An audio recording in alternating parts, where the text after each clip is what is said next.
want to talk about Midnight Animal, a story of love and forgetting. It was going to be a Hotline Miami spin-off with a Persona 5 aesthetic, and it was going to be a more character-driven affair with lots of time devoted to the stuff in between the shooty bits. And it was going to be on Steam for free. Sounds pretty cool, yeah?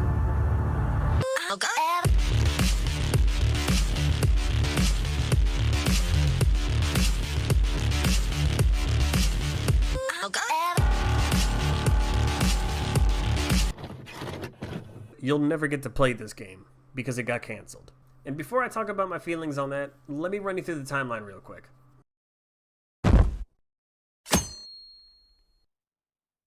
A long time ago, in 2015, the sequel to Hotline Miami had recently been released, and people were eating it up.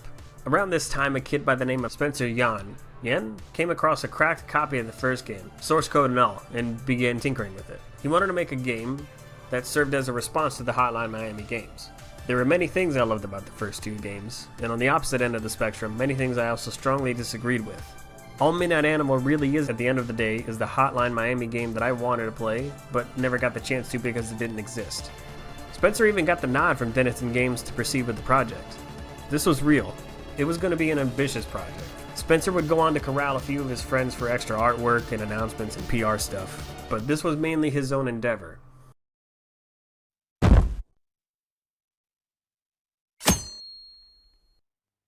After quietly working for almost a year on what was now called Midnight Animal, Spencer garnered enough support to get greenlit on Steam.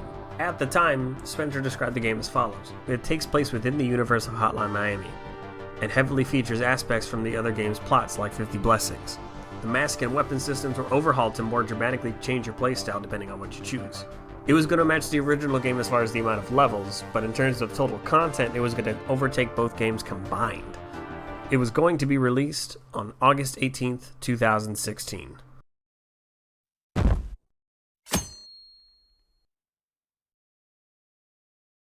Development first came to a halt when Spencer admitted his frustration towards Midnight Animal.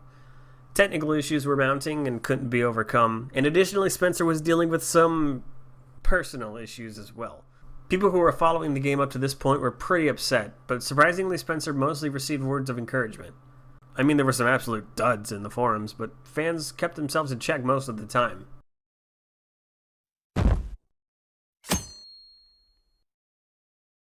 Spencer officially resumed working on Midnight Animal, but the game he had originally promised was quickly becoming out of reach.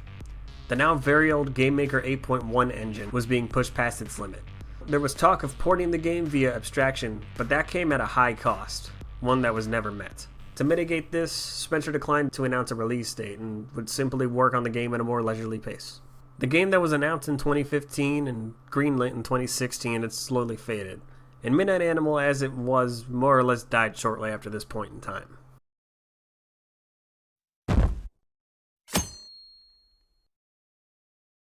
Spencer had, once again, been quietly working on his project, and late in November pushed out a pretty big update to the game. It's under a new name, A Story of Love and Forgetting. A few significant changes also came which squarely put this game under a different category, like the following. No 80s aesthetic, no longer in Miami, no 50 Blessings, no Hotline Miami subtext, and a more lighthearted tone. So while the Hotline Miami gameplay was still being refined and incorporated, much of the semblance to the games that kicked this thing off were gone. In its place was a Hitman-inspired romance plot, with gameplay that was like a half and half of shooties and a kind of life simulator. People were still following the game's development, and this definitely threw some for a loop. But mostly people were pretty okay with it. It was still a free game, and it was still more banging Hotline Miami gameplay.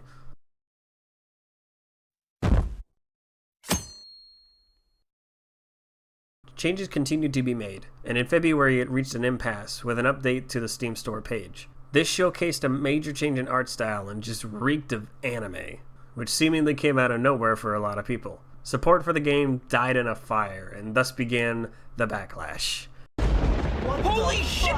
What the fuck? What the fuck? What? It looks like you got all the aspects and made Hotline Miami what it is and threw it out the window and turned it into an anime visual novel.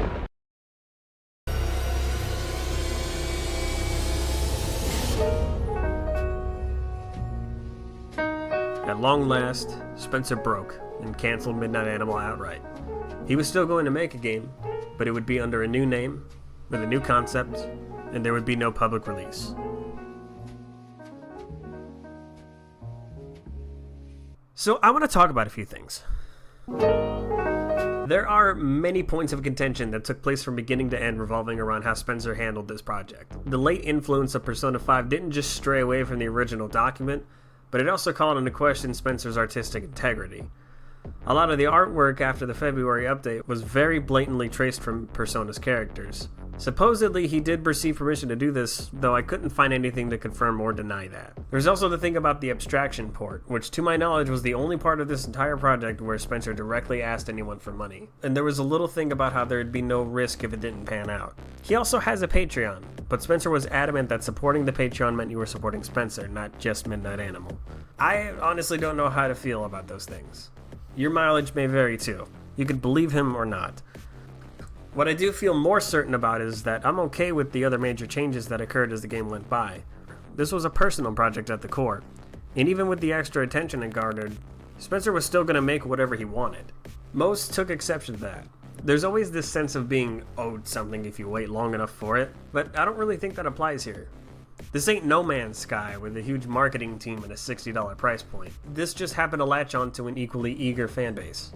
I think Spencer was pretty transparent in his approach to the game, and really tried his darndest to explain what he was doing. This is not to say he was even remotely graceful in execution, but still. I can't help but feel that Spencer is the kind of person that just rubs some people the wrong way. I want to be abundantly clear here. I don't know Spencer Yon personally. I can only glean little nuggets of insights off whatever he puts on the internet. Nothing more. That said, here's what I can glean from him. He's a hardcore intellectual, or at least very much wants to be. He's really into philosophy and high art and things that are generally profound and deep. I don't understand how people didn't see that from the get-go. I mean, look at his fucking Twitter. Oh, whatever. Spencer was almost done with high school when he started this project. So in that time, he graduated from high school, suffered his first heartbreak, and gained a following as a game developer, all in the span of that first year of development. Being that Spencer kind of lives in the moment, that's a lot to handle. I don't think it's all that surprising that Spencer would incorporate such big changes so late in development either. Again, everything kind of suggests that Spencer treats now as the biggest thing to ever happen, and everything has led up to now. That's why he incorporates his personal struggles into a Hotline Miami spin-off. That's why he slowly lost interest in the Hotline Miami lore as the project went on. That's why Persona 5 swept him off his feet so much that he just had to have some of that inspiration in his game. It's why Midnight Animal and the new game had to be the culmination of everything Spencer is and loves. Some people didn't see that. Some people damned him for that. Personally, I wouldn't really care as long as a good game came out of it, or even if it didn't. The problem with Spencer as a person isn't really Spencer himself, it's just what happens when someone like Spencer gets a spotlight. He wants to share himself with people in any way possible, and as a rando on the internet, that works just fine. But being a creator or a provider or something comes with a wildly different set of expectations, and everything down to the way you conduct yourself in conversation goes under the microscope. Spencer was never that bad, he just had no filter. The fans didn't either, but that kind of accusation only works one way. It's stupid if you ask me, but that's just how this kind of thing works. I may be a little biased, as I didn't come across this till like June 2017, after just having finished Persona 5. I happen to like both games that Midnight Animal was taking after, and moreover, I was looking at the potential of these two different games coming together. Other people who saw it that way praised it for being something unique, or even just a fun mashup or whatever. Those who found Midnight Animal in 2015 probably found the game that they wanted, an extension of Hotline Miami. Spencer all the while was making the game he wanted, and what he wanted changed as he grew up. There were no focus groups. There were no Q&As about what should be done with Midnight Animal. It was a bunch of people, including the creator, all pining for the game that they wanted, no matter what it took. People don't even want to back off from their favorite thing. They won't even do their second favorite thing. So now they're, okay, here's the guy. He's in the right lane, and he wants to make that left. So what does he do? He just does it anyway. And everybody's beep, honking, and outraged, and you always see the guy go, that's not my favorite way, though! That only meets 99% of my criteria! After 2.5 years of getting told what this game should be, Spencer quit it altogether. There was no way he could appease so many different groups if none of them were ever going to budge. Instead, he gave himself another opportunity to make the game that he wanted, all along.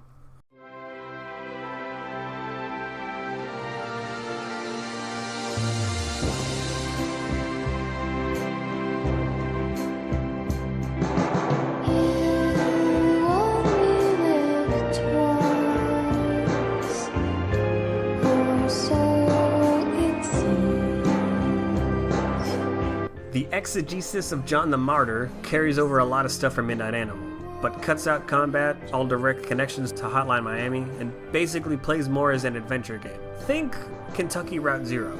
The top-down aesthetic still looks cool, but it's near impossible to get those tiny details. And it has a couple of other drawbacks that were already seen in the second Hotline Miami, like the lighting, and this weird disconnect where you can't always tell which character is talking. Spencer describes this game as more of a literary experience, and that really undersells just how literary it is. There's lots of cool ideas in here to be fleshed out if more chapters ever get released, but man, you talk about an info dump. Spencer is still very much learning as he goes, and I really hope he does like a screenwriting class or something, cause this could do with a little streamlining.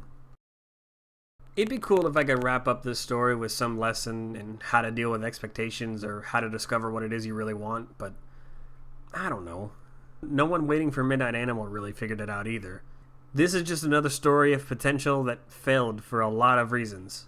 I think if anything, I want this video to be a post-mortem of Midnight Animal, a story of love and forgetting that I think this game deserved. Thank you for watching.